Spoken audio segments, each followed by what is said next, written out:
Welcome back to Streamline Investigations. William Tyrrell was a 3-year-old Australian boy who vanished from his foster grandparents' property in Kendal, New South Wales, on the 12th of September 2014. People, for anyone who doesn't know the case, the core timeline, September 2014. William vanishes from the yard in Kendal. Initial response focuses on an intensive local search and rescue mission. 2014 to 2020, the investigation shifts heavily towards the theory of a targeted or opportunistic third-party abduction. Dozens of local persons of interest are vetted, but no definite breakthroughs occur. And then it goes on.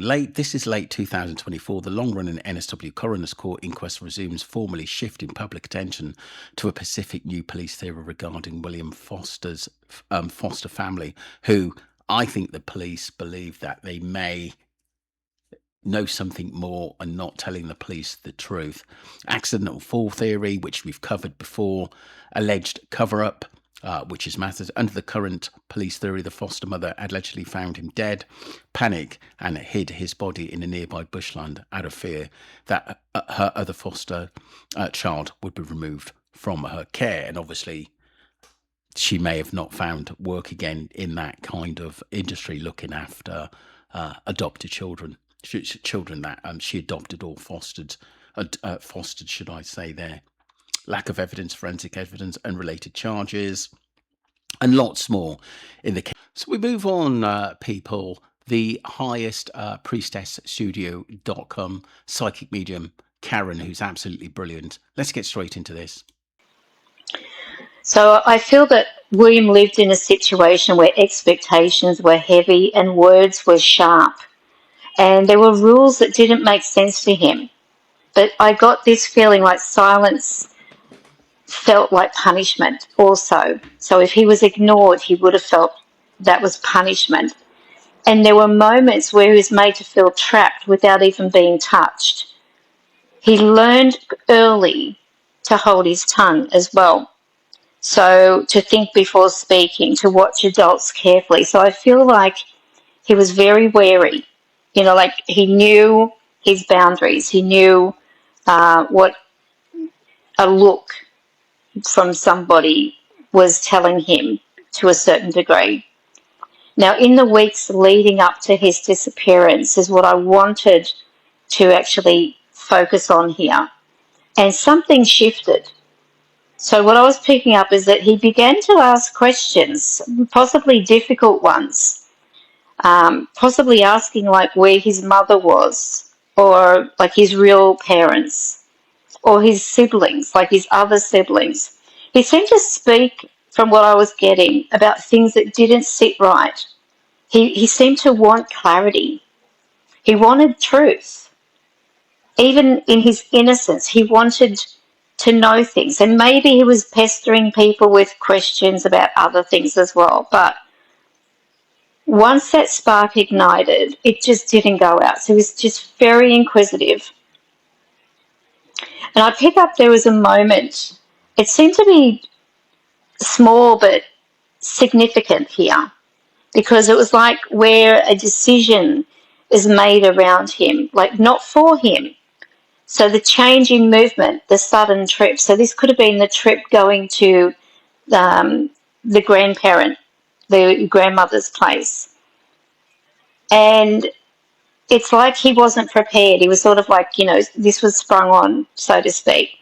And the reason that sounded rehearsed was like it was prepared. It was something that was obviously organised. Now, I'm not saying that this disappearance of William was planned, but William sensed it.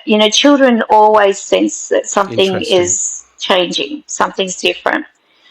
Now we get to the day he vanished. There was urgency that came through. I get motion, and I saw what looked like a push to get somewhere quickly. I also sensed words exchanged that were very clipped and tense, and William didn't feel safe. But he actually felt determined. He seemed to have within him a belief that he could just speak or just tell someone what he knew and things would change. That was the last time he was seen. So he may have started to spill beans about things that he also wasn't meant to say. But I'm not. I mean, did he see something? We've got to talk about it. Child abuse. We don't know, but it is a bizarre case. How that his body, I think, was never found. People say was he trafficked? I think the family have all the answers. To be honest with you, even though I thought they were very, very, very good talkers, the foster parents. Saying that's what happened, like as in that's why he was disappeared, like why he vanished. Because I then got visions of being in the driveway, sitting in the driveway, and this was weird because I actually had the same thing that was coming to me years ago, and I stated that. I saw him sitting in the driveway, playing with a few cars, sitting behind the vehicle. He wasn't in front of the vehicle, he was behind the vehicle. So the way that it was coming through in my image was being behind the vehicle. But in this particular vision, I was seeing the vehicle forward in the driveway, and it's a dirt driveway. So I'm not sure whether there's been like some paving going on over the top of this driveway that was there previously. And it feels like it's split in two different places, this home. I don't know. I've never been out there. I don't know what the house looks like, but I saw what looked like two driveways for some reason. Anyway, he's sitting in front of the car in this particular vision. The female comes out yelling, screaming. These are the short, tense words, very clipped, angry over the phone, yelling something to do with, like you should be here, or we're supposed to be, spending time as a family, blah, blah, blah. You're never around, yada, yada, yada. And then I see her jump in the car. She didn't check in front of the car or behind the car or anything like that. And it looked to me like she hit reverse in my first vision years ago. This actually showed me going forward, like jumping forward in the car.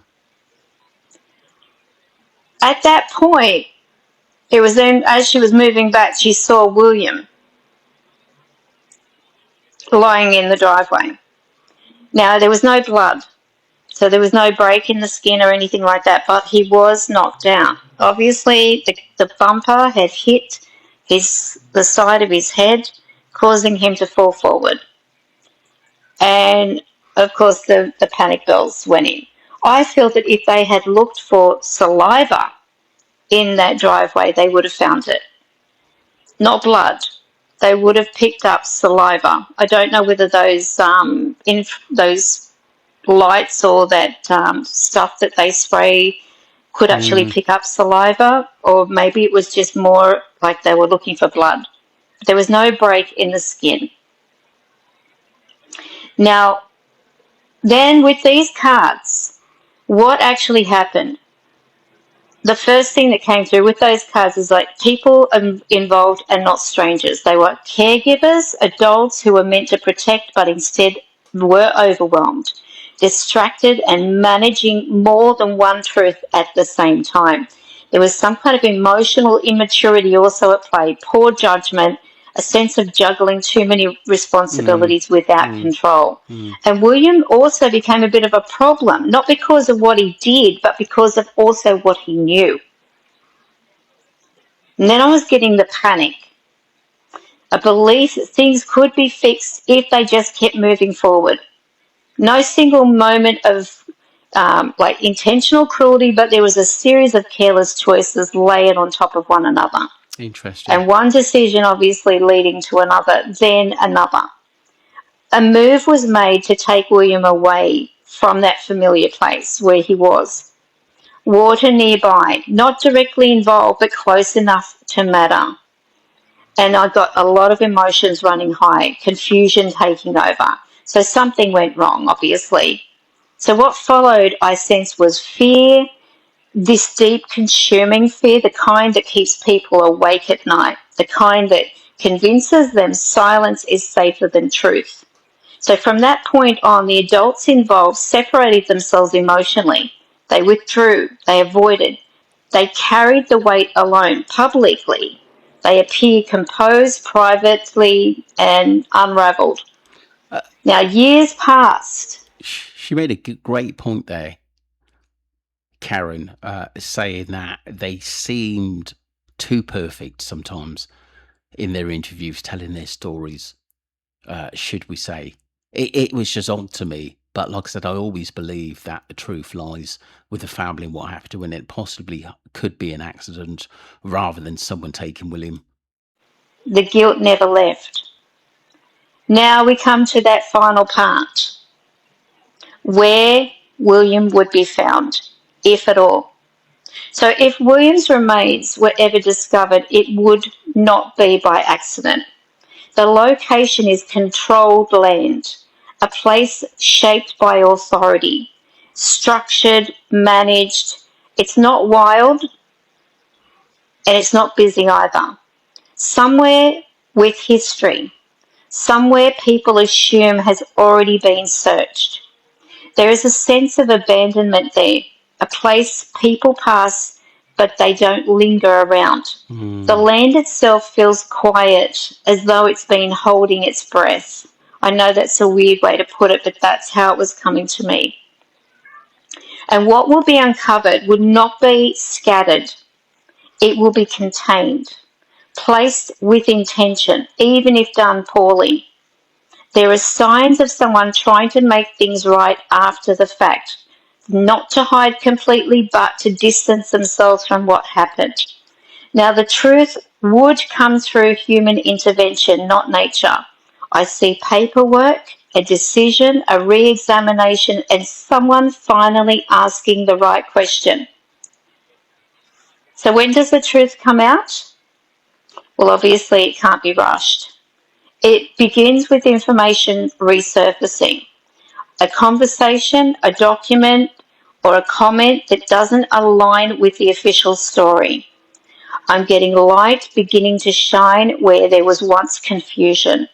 So this is like everything being pulled into the light with that justice card that I saw.